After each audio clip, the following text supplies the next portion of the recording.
አይዞ አባቴ አክሱም ላይ ለተመታ አይዞሽ እናቴ አክሱም ላይ ለተመታ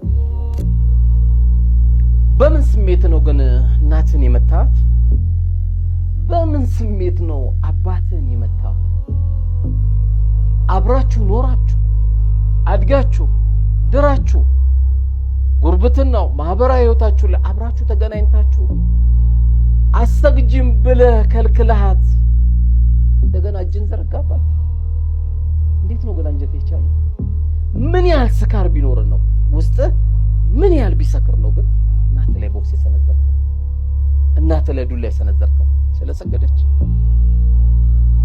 ሰጋሽ ተገኝቶ ለጌታው የሚደፋ ባሪያ ተገኝቶ የሚያስመሰግን ስራ ስለሰራ አገሬን ሰላም፣ ቤቴን ሰላም፣ ገበያዬን ሰላም፣ መውጫ መግቢያዬን ሰላም ብሎ ወደ ጌታው ለዞሮ ሰው እሱን ነው የምትከለክለው? መከልከል ሳይበቃ ልትመታ? አይ መካ ስለማይፈቀድልን እኛም አንፈቅድም። እኛ የምናወራው ስለ ኢትዮጵያ ነው። መካ ሄደ ጠቅላይ ሚኒስትር ካላቸው መንግስት ካላቸው ሄደ እነሱን ጠይቅ። እኛ ስለ ሀገራችን ነው የምንጠይቀው። የሆነ ሃይማኖት ደግሞ ተወካይ ነህ ብለህ ራስን ትገልጻለህ። ሰክረህ ነው። የጥላቻ ስካር ደግሞ ምንም መፍትሄ የለውም፣ ህግ ማስከበር ብቻ። ስለምንም ብሰማ ውስጥ ጥላቻ ያለው ሰው አይነቀልለት። አይዞሽ እናቴ፣ አይዞ አባቴ፣ ለዲን ለሐቅ ነው የተመታችሁት። እቺ ቀን ታልፋለች። መንግስታችንም ስንት ሰው እስኪሞት ስንት ሰው ቁጥር እስኪደርስ ድረስ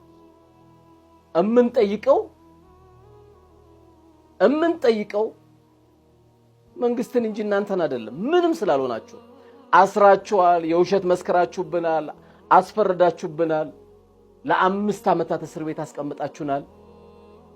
ትላንትም የነበረው ጥላቻ አልተሳካላችሁ። በሆነ መልኩ ወንበር ፈልጋችሁ ነበር፣ አልተሳካም። አሁን በሃይማኖት መጣችሁ። በአላህ ፍቃድ አይሳካላችሁ። የማንም ሃይማኖት እንዲነካ አንፈልግም። ሃይማኖታችንን ማትነኩት። መንግስት አለ ብለን ስለምናምን የመንግስት አካላት መጅሊስ እንዲሁም ህሊናችሁ ንጹህ የሆነ ማንንም ቢሰግድ ለሀገር ይጠቅማል ለወገን ይጠቅማል የምትሉ ወንድሞች እህቶች፣ ማንኛውም አካል ታሪካችሁን በዚህ አሳምሩ። የሃይማኖት ጠብ የዘር ጠብ መቆሚያ የለውም። ሰው በመረጃ በማስረጃ አይጣላም፣ በስሜት ነው። መንግስታችን ጊዜ እንዳሰጡ ከዚህ የበለጠ ለሀገር ባውን ሰዓት ይሄንን እስከለቀኩበት ሰዓት ከዚህ የበለጠ የሚያሳስበን የለም። ሌላው ቀላል